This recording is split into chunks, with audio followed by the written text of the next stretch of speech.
everything going. So we're just gonna go by. Just say what your name is and what part of the city you're from. New Orleans. Start here. Bryon Johnson, New Orleans East. Destiny Johnson, New Orleans East.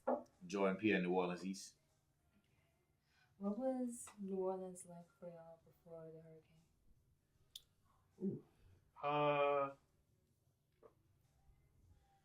Before the hurricane, I felt like New Orleans was it's very like rich. Like I feel like a lot of my childhood was like there was just a lot of pride in being from New Orleans. Still the same way, but even then, like especially growing up in the East, you had the Plaza, you had Six Flags, you had like all of these places that they don't have now.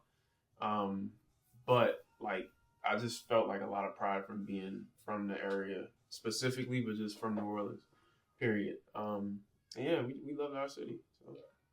It was definitely a community and very black. At least my experience is like very, very black. Church I went to, school I went to, just like I said, community. Like we would, when we went to elementary school, our great aunt lived not too far, so a bunch of us kids would walk from school to her house after school, and that's where we would go to school, like after school every day. Mm-hmm. So it's just like that type of vibe, like community. You go to your neighborhood frozen cup lady, get your frozen cup, like that type of thing. You know? I forgot about that. You just brought up a memory. I forgot about that.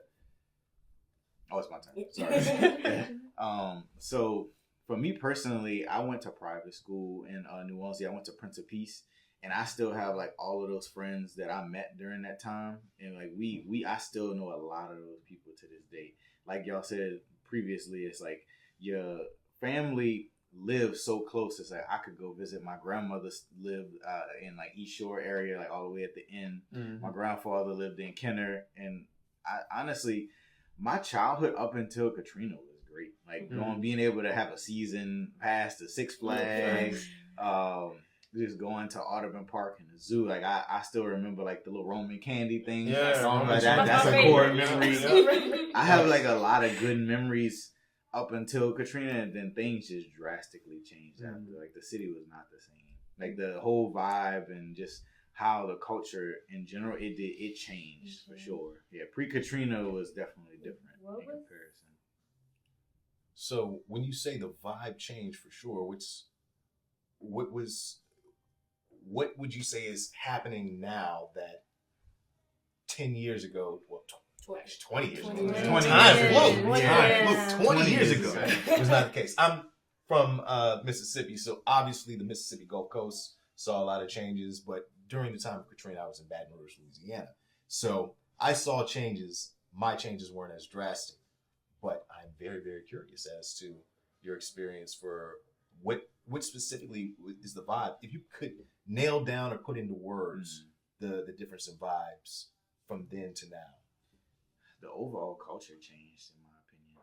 So, New Orleans East prior to Katrina was a very like prosperous, wealthy area, and people knew that hey, if you lived in the East, they were like, man, they thought you had money or something. Yeah, I mean, y'all can agree with me. In but yeah, exactly. Yeah, people would that was the expectation. Yeah, but for sure. It's just everything seemed to go downhill specifically for the East. I'm not gonna say we got the worst of it, but I would say to come back. The plaza was gone, like all of the grand, like the movie theaters, like all the things that made New Orleans East kind of fun, and even like a lot of the after school programs, like even the things with schools, like we didn't have the sports teams, we didn't have all the different like extracurricular activities that we had before. So once you remove that, there became more poverty and there's more crime, and I can go deeper into it, but that's just kind of surface level. But it was not the same. Yeah, I'm not gonna say it was depressing, but you can just tell people just weren't as happy when they came back. It just like people's happiness levels, and a lot of people that used to live in the city, they moved after Katrina and went to Houston or Atlanta or elsewhere. And a lot of people, they refused to even come back in general just because they didn't feel like it was going to be the same. But I do think that the city bounced back. But yeah, pre-Katrina, I think it was overall, everyone was just happier. Yeah. That's really what it came down to. I just think everyone was just happier, and the community it wasn't as close when we came back. Mm-hmm. We rebuilt, but yeah, it's just the culture changed after Katrina changed New Orleans. What was it like leading up to the hurricane for y'all? I mean, similar to what he said, it was funny something you said about what the East was, because like that similar thing, like you were either like stable at the very least, or like, you know, probably rich, like if you stayed in the East. But like the thing for me is like I always tell people what people kind of like talk about Atlanta as for Black people to me is like what the East was for Black people here. Like you were doing good, you know, your family was doing well, like, you know, things were nice and stuff, and there was a lot of like progressive stuff happening, such as the things that he talked about. And there was like a lot of pride to that.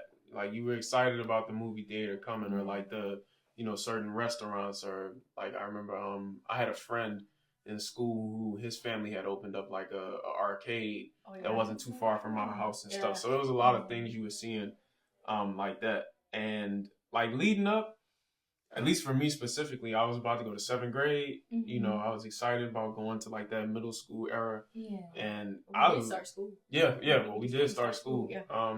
And I, you know, was excited. High schools and middle schools are a big deal in New Orleans. So like which high school and all of that you go to. So we were kind of in that age bracket of about to figure that out. Like, like close. We went to Ben Franklin Elementary. And we were thinking about what schools we were going to next. So that next step. Yeah. But yeah. So you're talking about like leading right before. Yeah. So his birthday is actually August 24th. Yeah. So that fell in the middle of the week. So he had his party that Saturday. I remember like the Saturday right before we evacuated. I was 10. So I was like, some of this stuff is still fuzzy to me, but like we would leave for hurricanes. Like not everyone, but if it was like a 3-4, we would probably pop over to Houston. So we've done that a few times. So it was a thing of like, yeah, we gonna leave. Like it wasn't a question for us. Like we were gonna leave because they said it was gonna be bad. Yeah. But it's like, okay, hurricane coming. It's Louisiana. Packed for 3 days. A couple of days away from school. So he had his party. Like you put a few things up on the thing on your bed, like some valuables, because you know in case a little bit of water get in, your bed is high enough. You know, so it was normal. Like honestly, for us, we like Houston 3 days, we'll be back. That's leading up to it. Well, before Katrina, for me, my family didn't really take hurricanes seriously. So unfortunately, I was still here. Oh wow. Yeah, I got stuck here. Oh wow. Yeah. What was their mindset leading up to it as to why they decided to not taking it? So my mom, typically what we would do, she worked at Children's Hospital Uptown, and she was like the dietitian over the kitchen.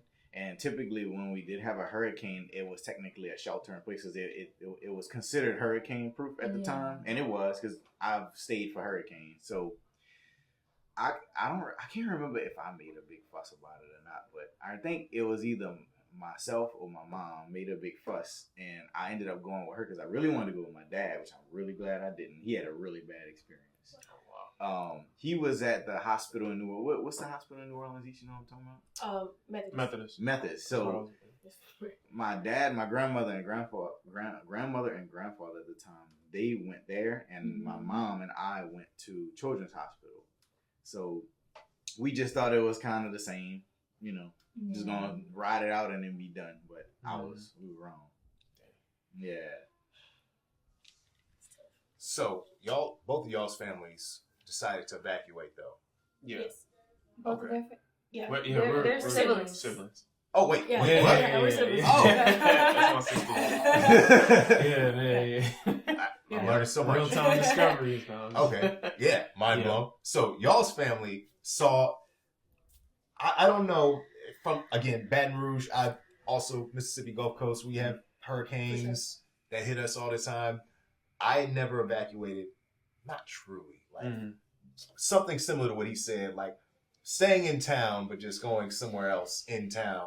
Like I think my uncle had 3 houses downtown, all side by side in downtown Baton Rouge, and we just went to all stay at these 3 houses and bunkered down there.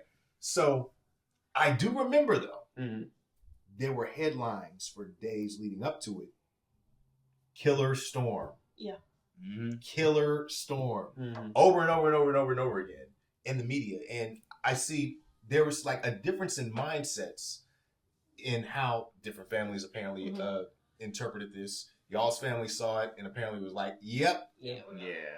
Houston for 3 days. Did your mom feel that Katrina was exactly the same as all these other? I don't know. I felt like from what I saw in the media, Katrina was going to be different. I didn't know how different. I didn't know it was going to be to the degree it was. Yes.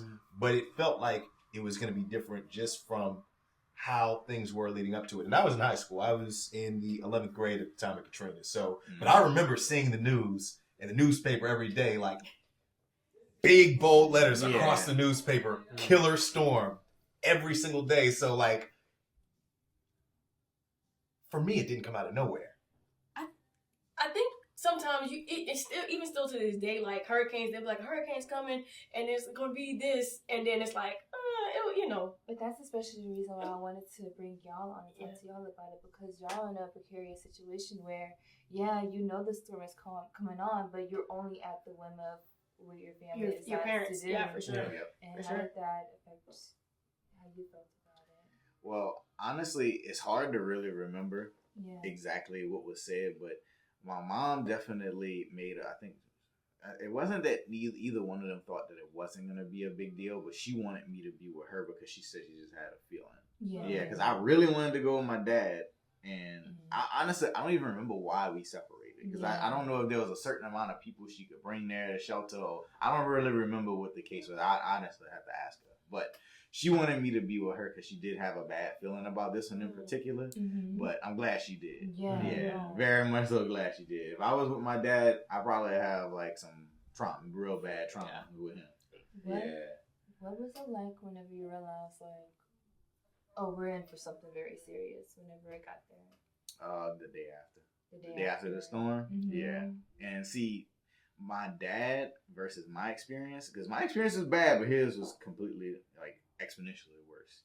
We had backup generators still, so you know we still had at least a little bit of something because we were in a hospital. There was still some food supply. There was still kind of some basic necessities, but it was short lived. But yeah, the plumbing got backed up very quickly, so you can imagine that smell. People just started acting stupid and belligerent, as people do when, you know, tragedies happen.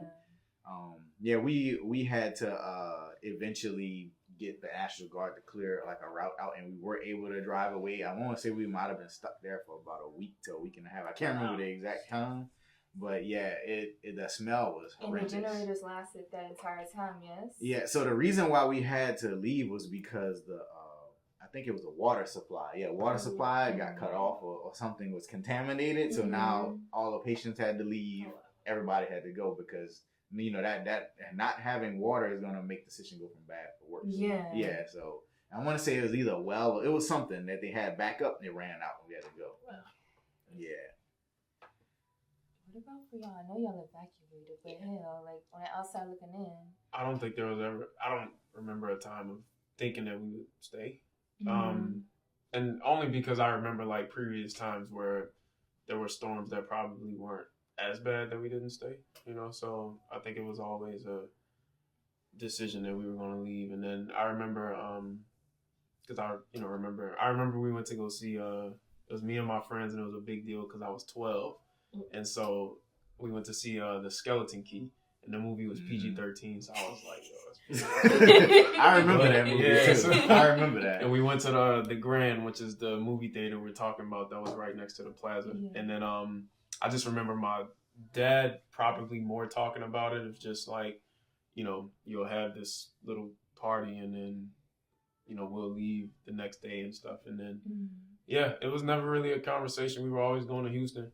And the only thing that was probably a challenge was just like what the rest of our family was doing, not immediate us in the house, but like his parents they weren't going to leave at first.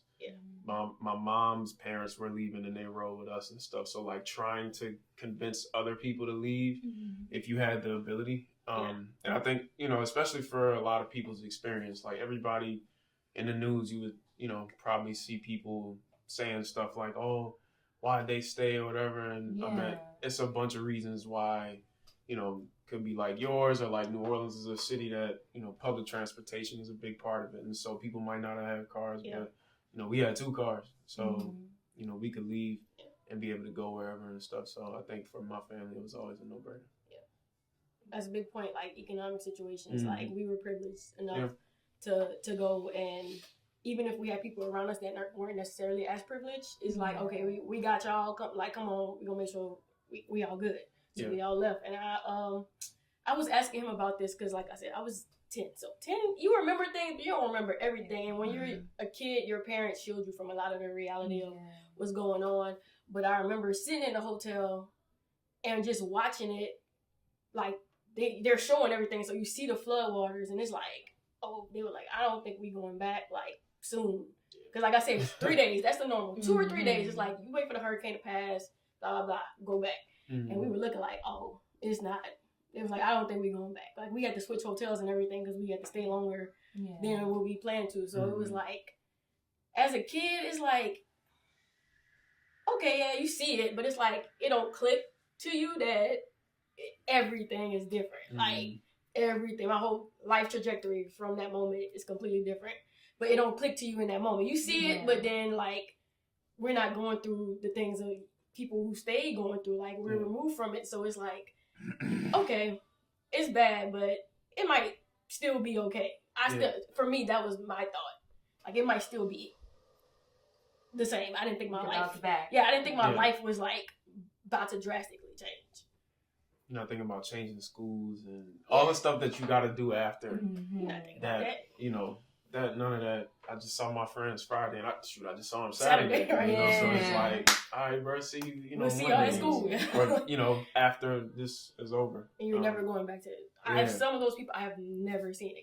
Yeah. I like social media is like, of course, it helps you. And I'm like, some people went to elementary school. We're still in contact with. He's still best friends with one of his friends. But like, there's literally some people I've never seen again that you thought, oh, I'll see you again. Probably Thursday, you know what I'm saying? Yeah, exactly. And y'all stayed. Y'all didn't come back to New Orleans like to grab more stuff. Y'all just stayed. We left. We went to Houston. Maybe about a week and a half. I can't remember exactly, but like probably like a week and a half.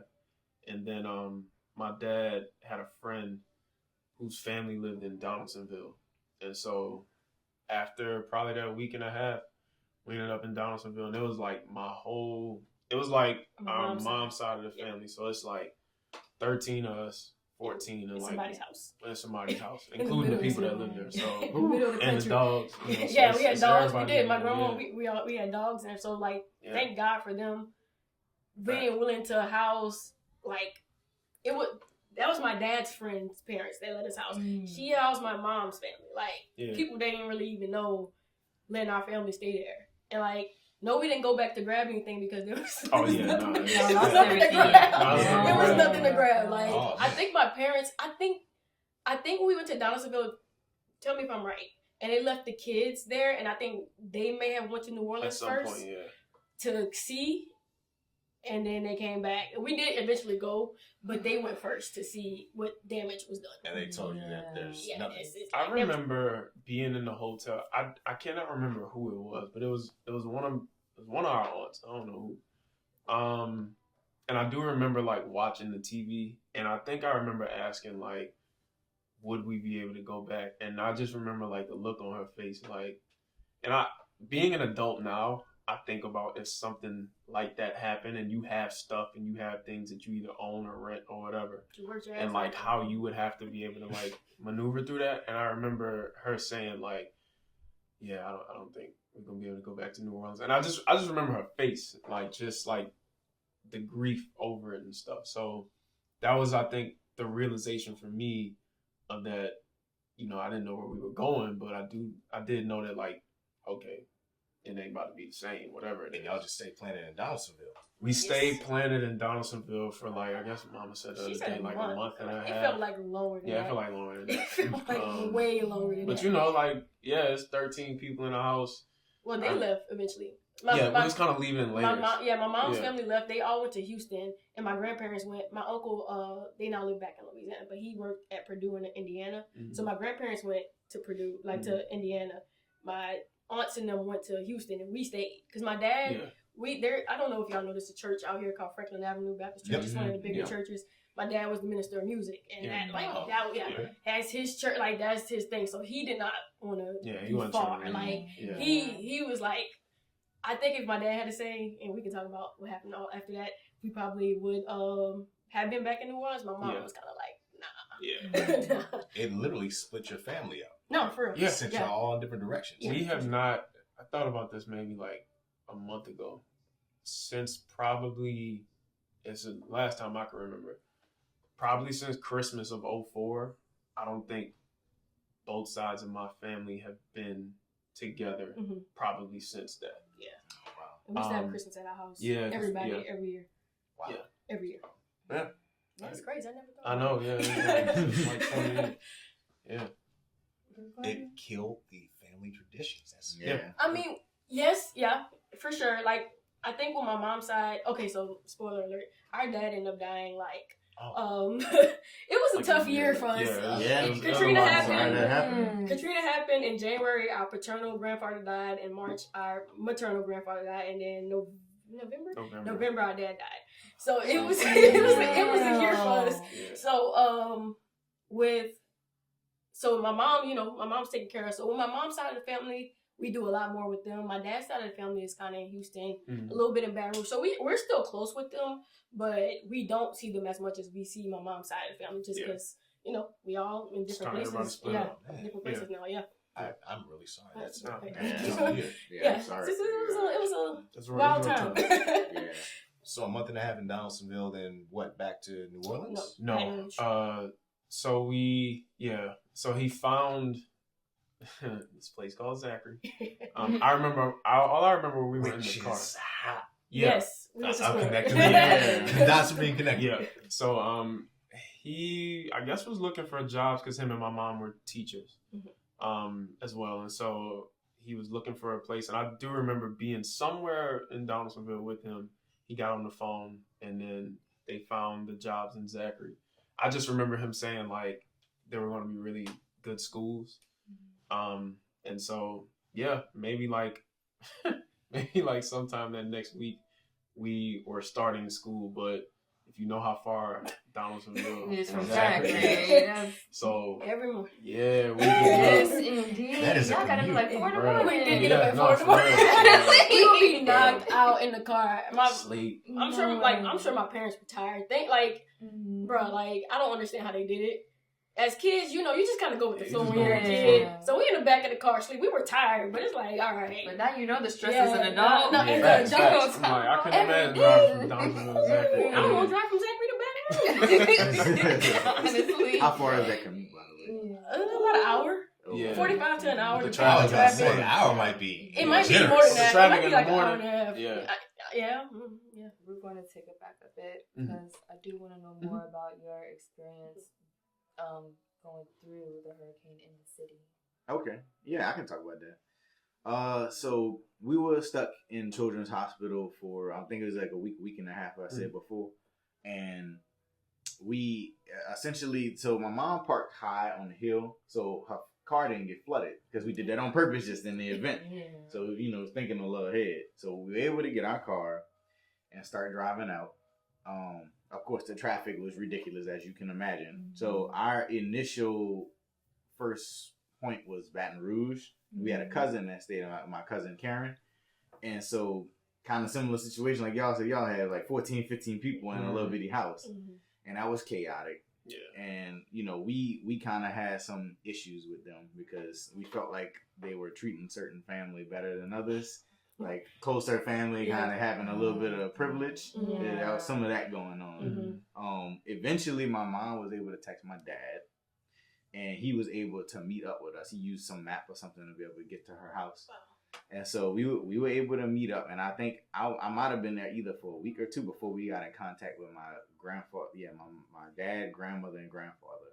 So then we went to Sulphur, Louisiana, which is like, I want to say 20 minutes outside of Lake Charles. Yeah. So, and we were able to get a little house out there. So then I was able to get back in school, and things kind of started to be in a little bit of normal. But then here's the like kicker to that. So you remember when Katrina happened? You remember like a month later there was another hurricane? Rita? Remember? Yeah. Guess where Rita went? Not where. Not Sulphur. Dang. It was Lake Charles. Gosh. So guess who had to evacuate again? Oh my God, that's so traumatizing. But y'all evacuated this time. We did. Left this time. I left this time. Where'd y'all go? Someplace in upper part of Alabama. Okay. But that was something that you saw in New Orleans before you left, if you want to talk about that. Yeah. I mean, I kind of saw like things that I guess some people would say would be traumatizing, like dead bodies floating in the water and seeing your favorite places completely underwater and people, quarreling and getting into it, and essentially some things that ended up being can end up being deadly. This is all from hospital? I saw it like right after the hurricane. I could just look out the window. I just see dead bodies floating. Alligators swimming in, like some of them eating the bodies, like dragging them under and stuff like that. Yeah, like the everything that you imagine, kind of what it would have been like there. Yeah, but I feel like my mom did a good job of kind of shielding some of it from me. But some things you just can't shield. And I'm 11 years old at the time, so I understand what's going on, and I'm trying not to give her a hard time because I could clearly tell my mom was stressed. Sure. But yeah, that's just kind of touching on that. Then we went to Baton Rouge, as I mentioned before. Met up with my dad. We went to Sulphur. Then Rita came, went to some town in the middle of Alabama. So I don't even know the full backstory of what happened, but my grandmother got really upset with my father. And there was something that happened, but there was a exchange between them two, and my grandmother pushed my dad. And so at the time, my parents were kind of, I would say, at wits with each other. And I think that they were kind of done and maybe just staying together for me. But for whatever transpired during that, because I still don't know the full story about it, because my grandmother and grandfather are gone now. So, so my dad and my mom split up during that time. So I just went through that, and then my parents just split up. You're just going through some transitions This at this happened point. in Alabama. This all happened in a span of 2 months. And this was in Alabama that the split happened? Yeah, my dad went, so he called my brother, and he picked him up from Atlanta. And so that's when my dad went to Atlanta and go stay by my brother. And then it was myself, my mom, my grandmother, and grandfather. Once things kind of settled down for Hurricane Rita to go back to Lake Charles area, we went back, and I essentially finished out that, I'd say, until like the end of the year, like to end of December, and then I came back to New Orleans after that. Yeah, but that's kind of just summarizing it. Yeah, but that was a tough year for me. I'm not gonna lie. I feel like I kind of just bottled it in my, feeling, deep in my feelings, but I really haven't talked about it with too many people. But yeah, it was. I feel like I just was on autopilot during that time. No, for sure. I just was like, what else is gonna happen? For sure. So the very next school year, though, you were back in New Orleans? January 2006, I was right back. Wow. Yeah, I went to a private school named St. Paul Lutheran. It's not too far from here, actually. So you stayed relatively in New Orleans East, in the same area? Yeah, our house didn't flood, actually. Oh. Yeah, you know what Castnet is? Yeah, we stayed near that. My mom, that's where my childhood house is near that area. Oh, wow, okay. But we did the shed, like the little laundry room, flooded because it was separate from the main house, but the water splashed on the door, but they didn't get in the house. So my house is completely intact. That's crazy. But my hamster died. I was upset by that at the time. My turtle died. I left my turtle. I left him. Yeah. Well, maybe he died. And this is the crazy part. I put a brick on top of the cases he used to get out all the time. When I came home, he was on the floor. I'm like, how did you get out of here?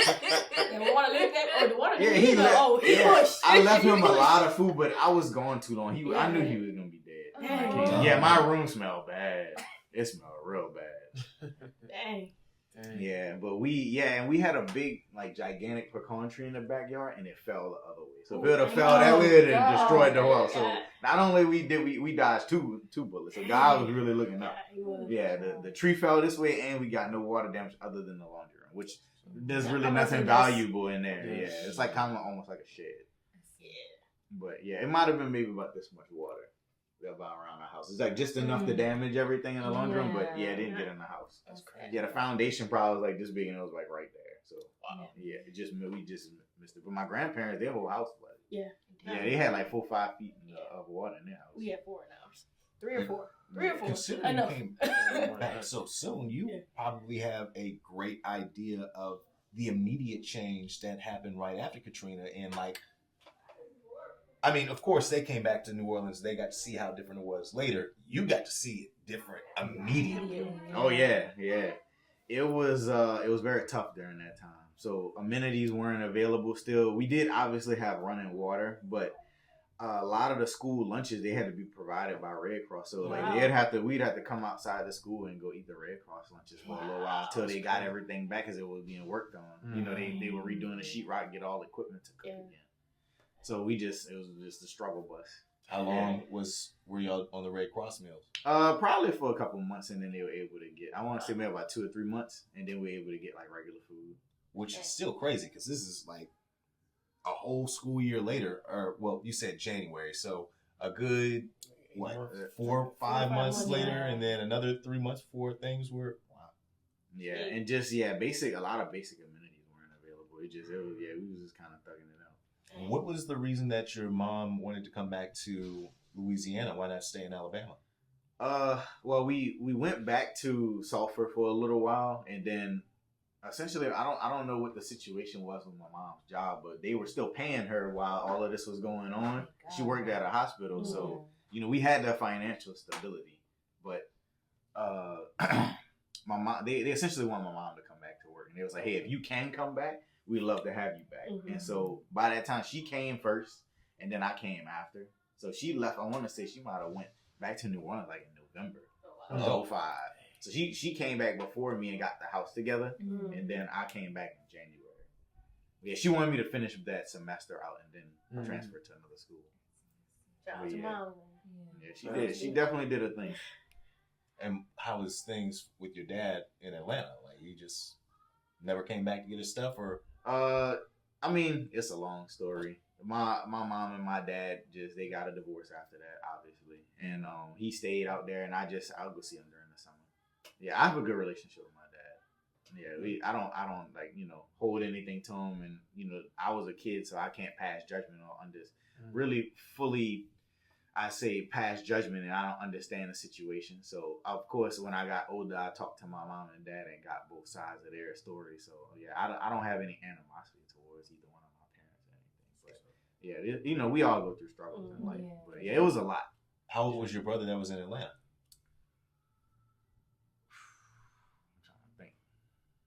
Maybe about 24, 25. So he had like his life together, kind of, to some degree. Yeah, yeah. He was working at Whole Foods, and he had a house in Violet, Louisiana, and they said they had 3 feet of water in the attic. Ooh. In the attic? Yeah, they left, but he left. He didn't stay. They left. Oh, so he was in Atlanta because of evacuation. Yeah, I think he evacuated, then he ended up buying a house. But yeah, they were able to, the house that flooded out, they took the insurance money and paid the whole house off. So, and then got it fixed. They got like a separate loan, got it fixed up. What made him do something different than everybody else in the family? Like grandmom, granddad, dad go to one hospital, you and your mom went to another hospital. Why didn't he go with one of y'all? I'm not sure. But I was the youngest sibling, and I think, my brother Christopher, my brother Julian at the time, they bought that house together, and Christopher went to Houston, and my brother, he went to Atlanta. So they split off, because my brother Chris had a family, but my brother Julian, he didn't have a family yet, but he just was like, I'm gonna just try Atlanta and see, and that's just where he evacuated and just stayed for a couple of years, and eventually he did come back to New Orleans, though, but now he lives in Houston. Yeah, but trying to really think what else. I kind of say that's the gist of it for the most part. But Yeah, it was a lot. That was a rough year. Yeah, like a lot of people say 2020 was a bad year. 05 was my rough year. That was probably like the worst. That was like the 2020 worst was- year I've ever had in my life. Like I done been deployed to the Middle East to a combat zone. I'd rather do that than go through Katrina again. Oh. Yeah, that's how bad it was. I would rather deal with that than go back and deal with Katrina again. Wow. Yeah, there's constant uncertainty and lack of security. There's a lot of bad things was going on. And you didn't have control as being a kid. Yeah, like, yep. you don't have, I'm you literally just just sitting there, just taking it in. Yeah. That's all I could do. Next. Yeah. Going back to y'all, how did y'all's experience in Zachary compare to y'all's childhood experience? We know. How much time you got? We We don't need that got much time. When I said that black comment, that was the reason I said that. time. And that's gonna be the sound bite. Tell us about your time. How much time? You got? Man, oh God. So lived in the East. We went to school, uptown New Orleans. So we went to school, Baby Bend, which is on Jefferson Avenue. They switched schools a few times before that, and then like settled on that location. I think it's still there to this day. But we would see the Superdome like every morning. Every morning, it'd be my mom, Des, me. I think she'll pick up a couple people, whatever.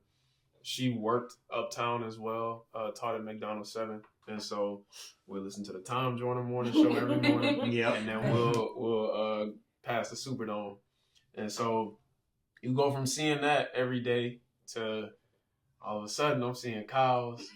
I'm like, bro, ain't no Trees. Superdome. Yeah, that's a big difference. I'm like, bro, Trees. this is insane. Like, insane. So, when we got to Zachary, because Our experiences were yeah, different even once we our got experiences from each other are different. So, like, I was in 7th grade, so I started going to Northwestern Middle, and I hated it. Like, hated it. I hated Zachary. I hated Northwestern. It was the first time that I had ever hated the cows. I hated the cows, the trees. I hated it.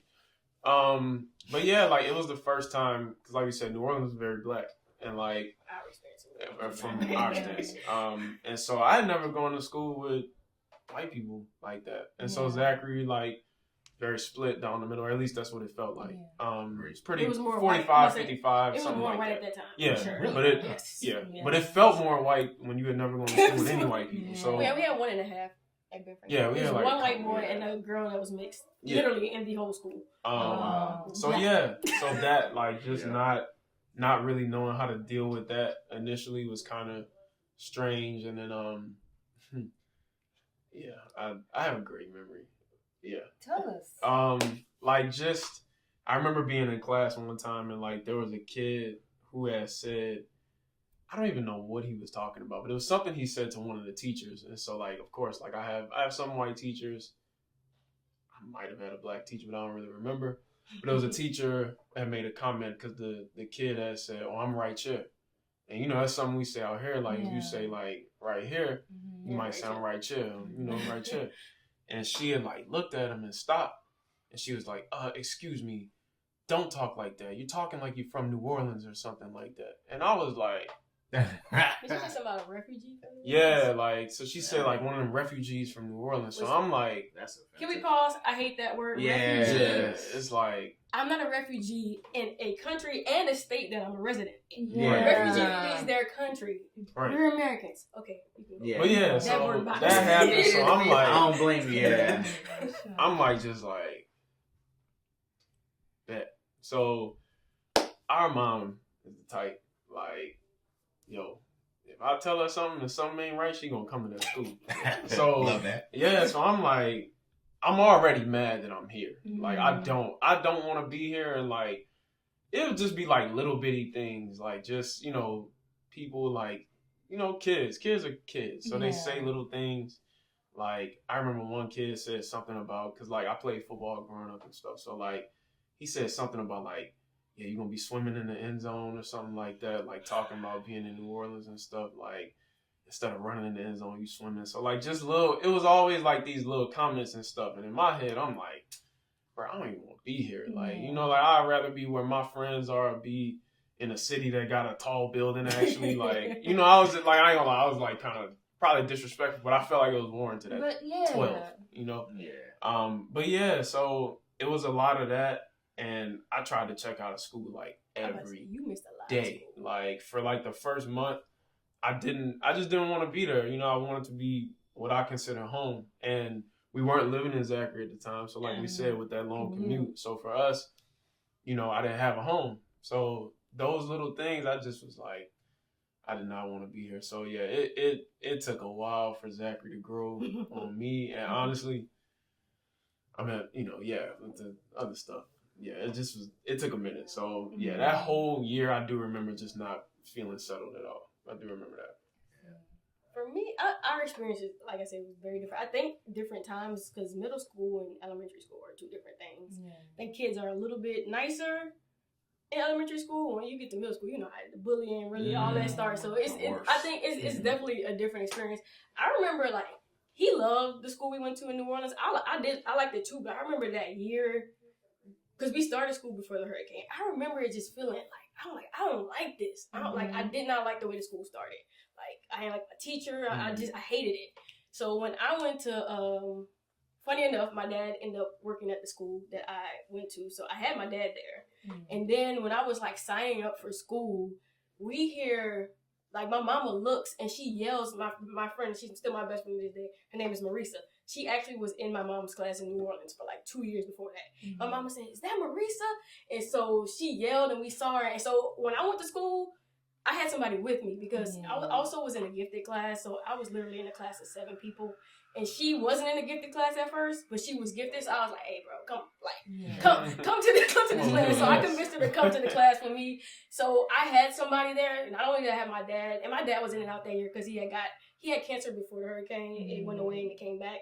So he was in and out, but like a lot of times I did have my dad there. I did have my best friend that like we're still best friends to this day. Like my experience, I think because my class was smaller, like I had somebody, she's a little bit more social than me. So she would like, even outside our weird little class, she would go and like make friends with people. And then I kind of just would be there and like be able to make friends. So I had like somebody to like help me get through that time.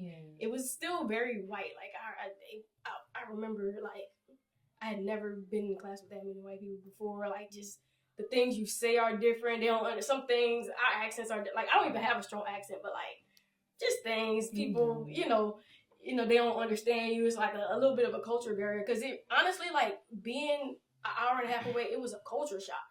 It literally was a culture shock because we come from this. It's not a big city, but it's the biggest city. Like in Louisiana, it's super black. Our church is black. I think the most white thing we did was summer camp.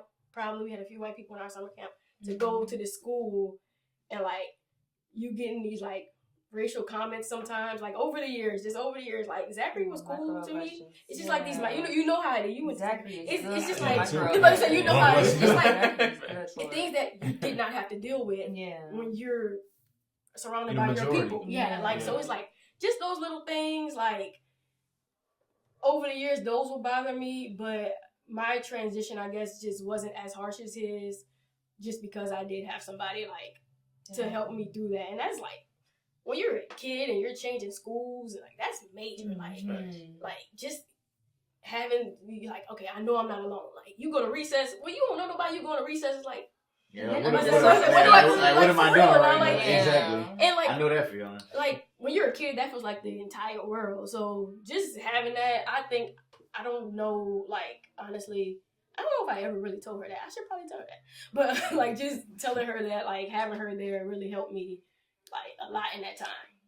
I got a little quick story, just thinking about the transition, which I thought was funny. Like, so I don't know if you maybe remember this, at Northwestern Middle, did they have book bags when you were there? Oh yeah. They did? What do you mean? Look. I don't know where this is going. Keep bringing it forward. So when I got there, mind you, it's all this stuff, like everything. And mind you, she had her elementary school. I'm sure she had a book bag, whatever. So I'm like, all right, fine. So I'm at this school. I'm trying to make this work, whatever. So I kind of noticed, but I didn't know why, and I didn't ask. I didn't know who to ask. But like the kids would carry their books and like I guess this wrap or whatever, or something like their folders, and they would just everybody was holding them. I just thought it was like by choice or something. I'm like, I don't know, they just hold their books. So like one day I come to school and I got a book bag, so I'm walking around and stuff. So like people kept looking at me and stuff, and I'm like. I'm like, all right, I don't know why they looking at me, but whatever. So I go through like 4 or 5 periods where I'm just go in, get my stuff out the bag, I'm in class, whatever. Then one of the teachers, she comes up to me and is like, excuse me. I guess she realized too that I was new. She's like, excuse me, we don't allow book bags at the school. I was like, what? I was like, well, how am I supposed to bring my book bag? Like, she was like, you have to get one of the little wraps like everybody else. And I'm like a binder.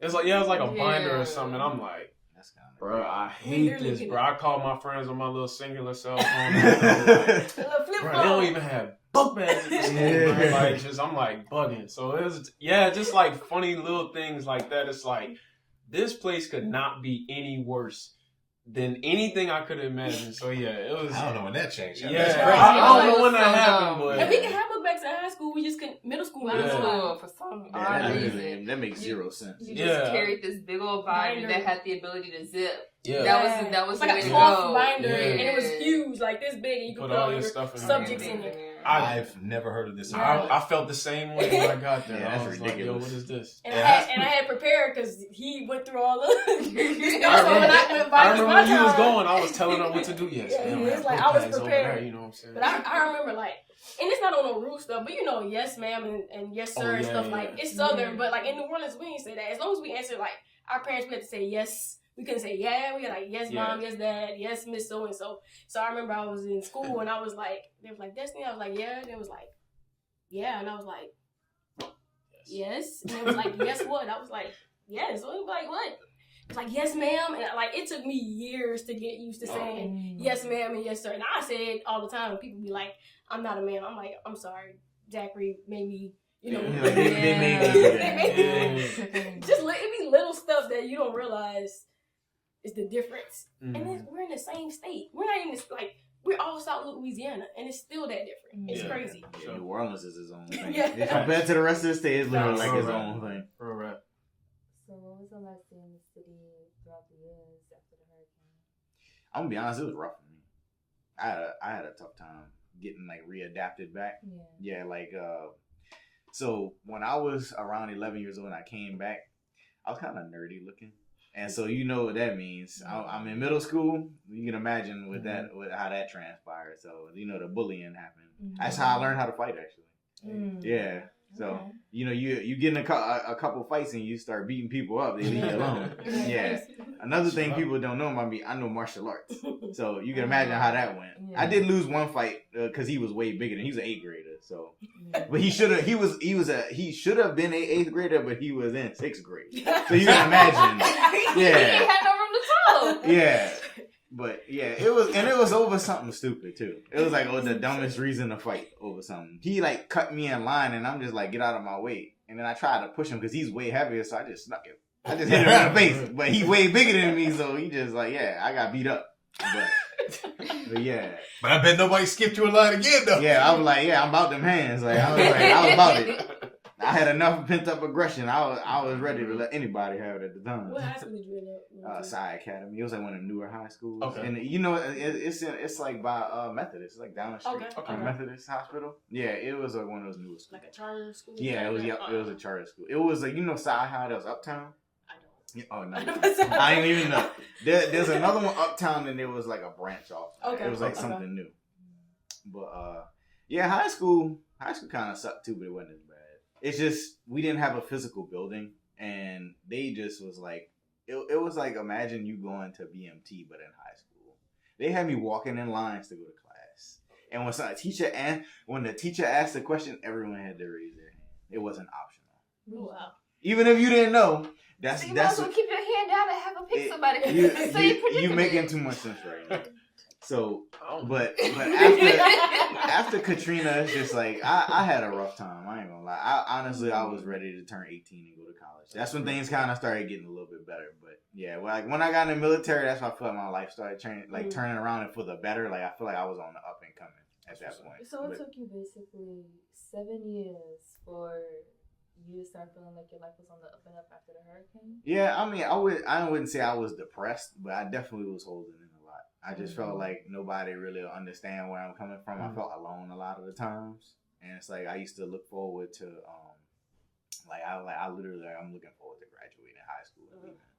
And I think that I ain't gonna say that's the reason why I don't live in Louisiana anymore, but I definitely made it a priority for me to get out of here. Mm-hmm. So my original goal was I went to LSU and I was in ROTC. I always had a plan to go to the military anyway. Mm-hmm. I ran out of money and I did bad my first semester, but I tried to make it up, but I ran out of money.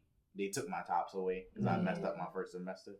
And so that's when I went to the Louisiana Guard. So that's why I still come here. And that's how I got in the Guard. Yeah. So then they sent me to basic and my technical training and everything. And then so I just started learning my job, started traveling around. And then a couple years later, that's how I ended up in D.C. on a temporary assignment. And then, it just kind of went from there. And I liked it so much. I went overseas for a little bit and came back. And I was like, I'm going to stay here. Yeah. How did what y'all went through in Zachary and what you went through in New Orleans shape y'all's connection to the city after the fact? How did y'all? Interesting question. It's funny because sometimes I feel like my life is split in two. It almost feels like I have two lives sometimes because it's or at least at this point, because there's two parent kind of Katrina, pre-Katrina point of life, and then single parent post Katrina life, and then also to urban, city, rural, country type place, so in one aspect I feel like take this very, very lightly saying this, I'm grateful that I got to see another place, and not specifically like Zachary in a sense, but I do think, just as I'm starting to travel more and be different places in life, I do think that just being in one place your entire life sometimes, not that it's a bad thing or anything, but I think it just has you locked into one specific mindset. And then, being in Zachary and realizing, especially once my dad passed, all right, we ain't leaving. So being there and trying to figure out how to do well in an environment that didn't necessarily feel conducive to, your success. Yeah. I felt like I kind of had to learn how to be, it made me more well-versed with people, because I feel like being here, New Orleans is a particular way, it's a particular type of people. We go about things a certain type of way, and I feel like that foundation was there so much, it's never going to leave me. Yeah. But I feel like I had to learn how to deal with white people, deal with racist white people, deal with the way that deal with, and not really knowing how to navigate my way through that at first. I feel like that lesson kind of made me just more well versed as a person. So now that I'm older, I can see life from a few different aspects. But as far as the city itself, I'm gonna always be a New Orleans boy, no matter what. Yeah. I feel like you spend enough time here, it's just part of your nature. Yeah. If somebody make you mad, that's part of your nature. You know what I'm saying? Just the intensity that comes from you as a person and just the way that you go about life. I'm always proud of that. And my whole family is from here, so this place will always feel like home. But I am grateful that, we were able to go into a situation, even with all the stuff that happened, we were able to go into a situation that, we still were able to thrive and do well and go to school and, just have so many opportunities. And that's a lot of shout out to, of course, God and my mom. But for sure, she tried to make it as easy as possible for us. Yeah. So yeah, but I still love the city. Still love, the Saints. They make us mad. They piss you off. For sure. Yeah. Oh, and also too, my dad, before he had gotten really sick, he had gotten us some season tickets to the Saints games, and so this was when like Reggie Bush first came into the city. Oh yeah. So it was a we big got it right deal. before the boom. Yeah, Right and before the boom. So he got sick. So he actually was never able. Like when he took a turn for the worse was the year that they had come back. And so he never actually got to go to the games. But like me, her, my mom, like, and sometimes like friends, whatever, will go to the games. So I think that, you know, allowed us to kind of like just always be here and like have a connection, you know, to the city. And we, you know, was here for the Super Bowl and all that important stuff. So yeah. I mean, in that time, like kind of like we were saying, like when my dad was sick, he was in the hospital in New Orleans. So we were here every weekend. Because my mom took off leave at one point when it got really bad. She took leave from work and she would drive down there every day. But we would still be in school. And at this point, we were still in Baton Rouge. So we would commute from Baton Rouge to Zachary every day. But she was going from Baton Rouge to New Orleans, and other people would bring us to school and stuff. But like we spent all our weekends in New Orleans. Like we would go to the Saints games. Like we never really left this place. Like he said, our whole family is from New Orleans, and for us, it's a little different because we only spent, 10, 12 years. But, like, New Orleans people. Like, our family, my mom, her sisters, my aunts and all of them, they don't play about New Orleans. Like, in New Orleans, ain't nothing better than New Orleans to them. Yeah, so we were always, like, connected. It was never, like, we completely abandoned. We would go to the Saints game, we go to church down here. Like, we was always connected to this place. So, I feel like we never lost that. Like, yeah, you get, we got the different experiences of being somewhere else, but it's always going to be a connection to this place. Like, that's why I be saying, like, Saints fans, as delusional as we are, like, at that time, like, that was one of the only things we had. Yeah. That was the thing. Like, the city was still, you still to this day can ride around the city and see houses with spray paints and stuff on it. The city has never fully come back.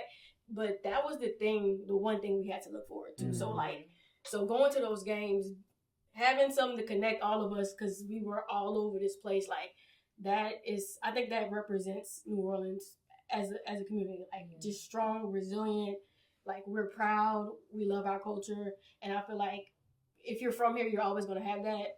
And I'm just glad that we were able to still like be here. We had friends that we would stay by their houses when we were younger, like just to still experience our city, even though we had to uproot our lives somewhere else. So it's always like, I'm always gonna love this place. I feel like it's one of the best cities ever.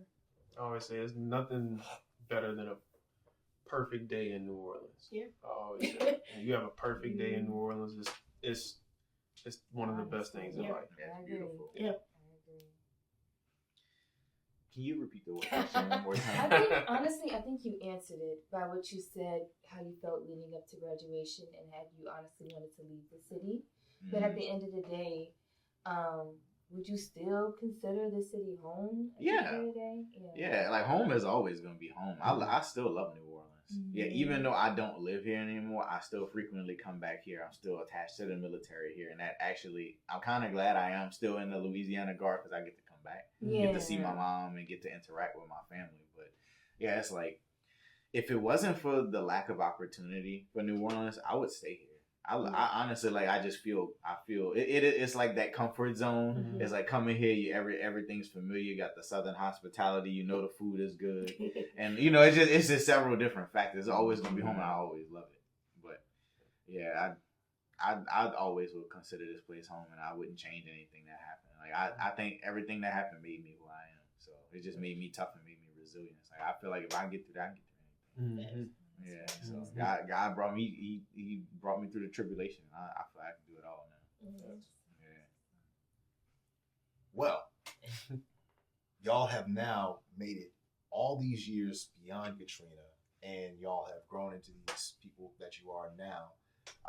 At this point in time, if you were to ever move back to New Orleans, would this be a place that you feel like you could ever truly reach the equilibrium feeling that you felt before coming here? Like, could you ever rebuild a life here, in your opinion, that equaled what it once was before leaving? I think that has a lot to do with the people that make the decisions here. And I say that because, I think about the East in a place like that. I think about the kids a lot in this city, and a lot of times, like the proud and the intensity and like the resilience that you talked about, like that's here. That's just so embedded in the culture, but the opportunity also, like he talked about, I think you want to see, and that has a lot to do with the government and people who are in office. And we can have that conversation if you want to as well, but people have to provide opportunities for the people here to thrive, and especially the young kids. They get to see certain things, but I don't think they get to see enough. And I don't think there are resources put here that they need in order to further themselves. And so I think being at the age where you get married or have a family or have kids, you want to see more of that. Could you do it in your home? Sure, but I think you need the community, and that's a big aspect. Even that word, like I think about like my grandparents, they stayed off Albert Street, and like we knew their neighbors, and they had been there for 40 years, 50 years. So it's like just building that sense of community. That is something that's done in the home, but I think the city and the people that make the decisions have to make that a priority as well. And so I feel like that's something I've thought about that at times, about if I'd ever live here again, but I'd want to see the people who make the decisions be serious about the people that live here. I think if they do decide to do that, then I think that's a more viable option for people to come back. So yeah. Kind of piggybacking a little bit off of that. I think not to be all negative. The world is a lot worse for people now, and the people who feel that the most are poor people of color. And unfortunately, there's a lot of poor people of color here. Just how they handled the hurricane. Yeah.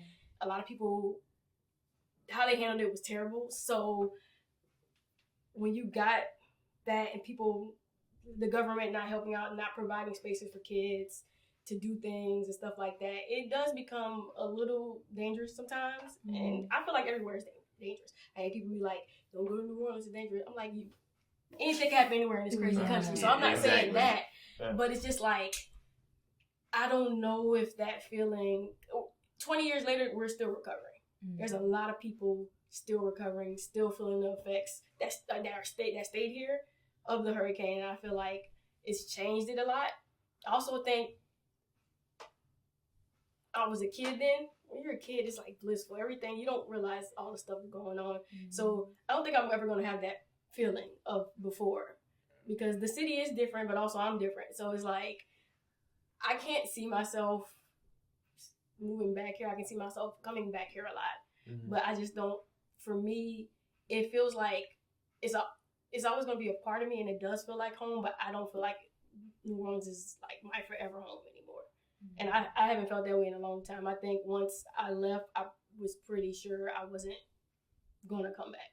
I've pretty much, since I moved away, I never even, not wanted, but like dreamed or thought about coming back. So I don't think for me, no.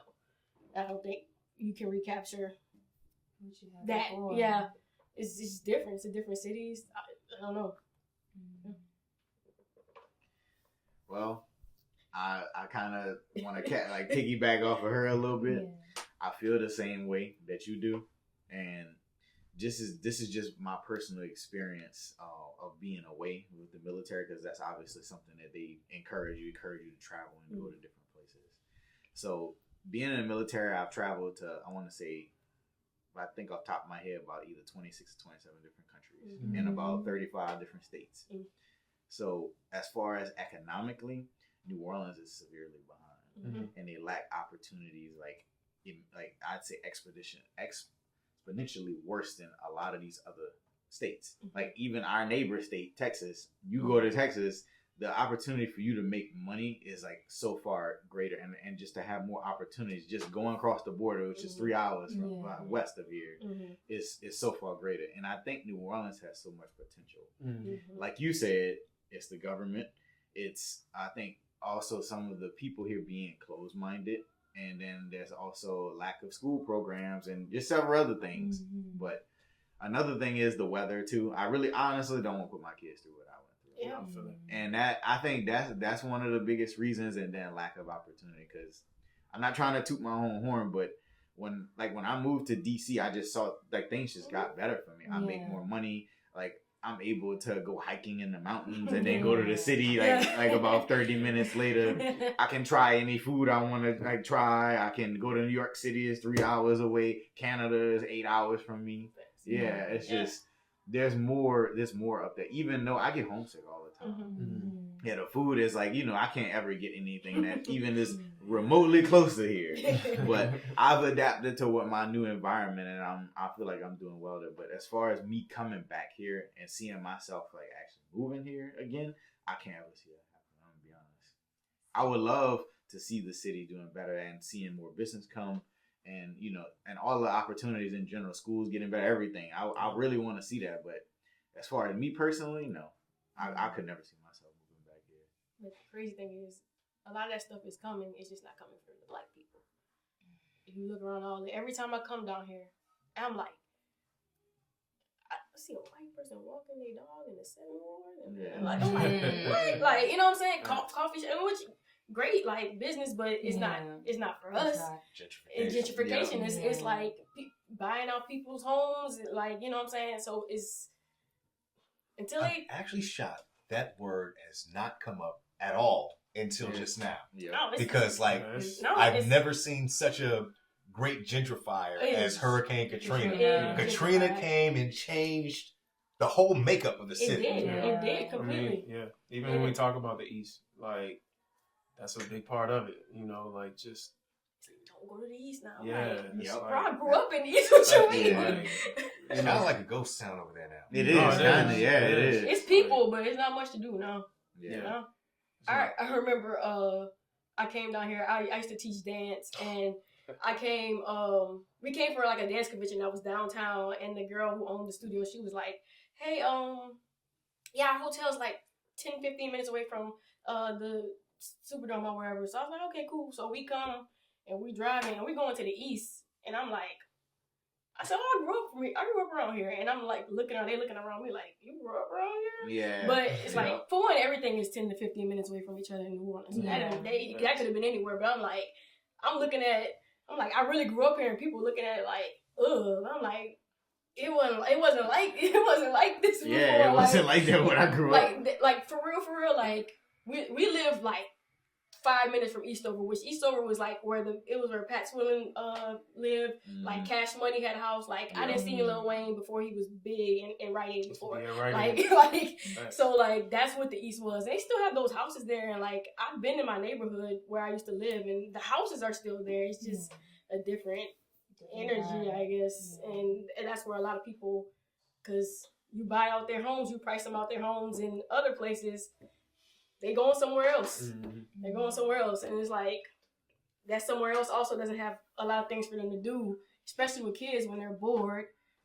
They get into trouble because they don't have things to do. So that's how all that gentrification, that's how it works. So it's like, the city, still love it. Like, it's cool to see some of the new businesses pop up. But when you look at the demographic of it, you're like, oh, this is a little different. Like, for real. Like, Yeah, from Know Your Projects to high-end condos. And like, they would have never been here before. The other day, I think I had told you this when we were walking, of like, because the school that we went to, it's not like Zachary, where like, if you live in Zachary, you probably going to Zachary High, or you know what I'm saying? You probably not going to, you're not going to live in Zachary and go to McKinley most times. Not really. But like the school that we went to, people would go from the East and the West Bank, and some people would bus, some people would ride cars and stuff like that. And like seeing how, especially like pre-Katrina, like, I'm not a kid anymore, so I don't know the kids these days and like what they're all into and stuff. But like one interesting thing I thought about was just like we got Facebook and Instagram, so I can keep up with a lot of my classmates from when I was a kid, and majority of them are doing well. And it's like to see, and I think that's a testament to like what New Orleans was and how we were raised, and like just those different things. And we all come from different places. It's not like we all lived in Eastover or something. And you know what I'm saying? Like everybody came from a whole bunch of different places to go to this school. And I think, it just shows like a lot of, the standard of education. And I mean, it wasn't like even great then, but I think just the way that we were as people, and the way that we carried ourselves and like just what our parents instilled in us and stuff. And probably also like the peer pressure from each other, of like doing well and like trying to hold some type of standard. I feel like that's, that was a big part of the way that we grew up and stuff. But now, with education and how it is here and the school district of whatever's left of it. Yeah. It's but not like, just here. but yeah, like it's rough. So yeah, it's just a different place now. Unfortunately, I'm gonna always be a person that's gonna believe in the potential of things, but at the same time, like you gotta look at the reality of it too, and what people are actually trying to put into the place. Definitely get that. We had a couple good stories. Yeah, we trauma dumping. And we're not saying people are bad in New Orleans. That's not what we're saying. Yeah, we're saying that the situations that surrounded post Katrina have made things difficult for a lot of people. Yeah, that's what we're saying. All three of y'all can answer this. I think pretty easily since y'all make trips back. What is the best restaurant that has survived Katrina? One of my favorite restaurants closed after COVID. After COVID, it messed it up. It was K. Paul's Kitchen. That was one of my favorite places, and it closed down. Yeah, he's like one of my favorite chefs. And that was like when I tell you that's everything was 10 out of 10. And it's like I heard that someone bought it and they're trying to revamp it, but I don't know if it's gonna be the same. Yeah. But yeah, that was like my favorite place of all time. Every single restaurant I've been to in the entire city. Now, if you ask me specifically, like, where can you go get the best fried food or best fried char-grilled oysters or something like that? But overall, that was my favorite. K. Paul's Kitchen was my favorite, but yeah, it's not here anymore. Yeah, I'm talking about something that like was here before Katrina and it's here still now and it's still great. It technically would have been if they didn't close, but I'm trying to think now. That's tough. That is a tough question. I mean, it was a restaurant we go to, but it's not in the city. We used to go to New Orleans Food and Spirits a lot, and that's like everybody know it now. For some reason, it blew up, but we have been going there for years. Yeah, we've been going there for forever. I'm trying to think like something smaller though that everybody might not know. Castanet used to be mine. I haven't been to Castanet since the hurricane though, so that's great. I guess that would be mine. I say that. Yeah, Castanet is still like that's definitely up there for me. Because it was down the street, I literally could walk there. Yeah, and it's still good. Yeah, it is. It's still good. It's consistent. Food and Spirits would have been my I stole it. Yeah. Where is it if it's not in New Orleans? Skinner? It's Skinner. Metairie, right? It's Metairie. It's right across from Metairie, people get snappy. That's not New Orleans. I know. Yeah, one on the West Bank. Metairie one on the West Bank. Yeah, there's one on the West Bank. And they actually got one in Yeah. Covington or something like that too. But No, that's not New Orleans. Yeah, that's not. I'm just saying, if people want to go, they gotta get the experience. Kenner, Metairie, I'll call it Greater New Orleans area. Yeah, for sure. There you go. Get the we'll go with rolls, that. The voodoo rolls. The voodoo rolls. I gotta give me something before I leave. Yeah. So yeah, that's the answer I could give. So, That's a good one. Words cannot express how thankful I am that y'all are able to join us this evening. I really appreciate No, it. for sure. Appreciate y'all. Yeah, thank you. We appreciate it. I've never sat down and talked about it like this, so Yeah. it's a cool experience. Yeah, at least not publicly. Yeah. It's like publicly speaking about it. Yeah. Yeah, it's nice to I guess vent a little bit. No, Yeah. for sure. Man, I'm proud of you. I just Nah, met real you, rap. but your story, Yeah. that's crazy. Yeah, I Proud went of through you. a lot, man. Yeah. Nah, real talk.